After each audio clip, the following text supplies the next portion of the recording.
অঞ্জনা নদী তীরে চন্দনী গায়ে পোড়া মন্দিরখানা গঞ্জের বায়ে জীর্ণ ফাটল ধরা এক কোণে তারি অন্ধ নিয়েছে বাসা কুঞ্জবিহারী। আত্মীয় কেহ নাই নিকট কি দূর, আছে এক লেজ কাটা ভক্ত কুকুর, আর আছে একতারা বক্ষেতে ধরে গুনগুন গান করে গুঞ্জন স্বরে। গঞ্জের জমিদার সঞ্জয় সেন দুমুঠো অন্ন তারে দুই বেলা দেন। সাতকড়ি ভঞ্জের মস্ত দালান কুঞ্জ, সেখানে করে প্রত্যুষে গান। হরি হরি রব উঠে অঙ্গন মাঝে, ঝনঝনি ঝনঝনি খঞ্জনি বাজে। ভঞ্জের পিসি তাই সন্তোষ পান, কুঞ্জকে করেছেন কম্বল দান। চিঁড়ে মুড়কিতে তার ভরি যেন ঝুলি, পৌষে খাওয়ান ডেকে মিঠে পিঠে পুলি।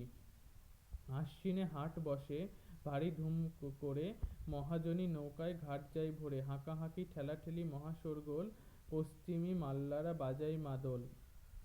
বোঝা নিয়ে মন্থর চলে গরু গাড়ি, চাকাগুলো ক্রন্দন করে ডাক ছাড়ি। কল্লোলে কোলাহলে জাগে এক ধ্বনি, অন্ধের কণ্ঠের গান আগমনী।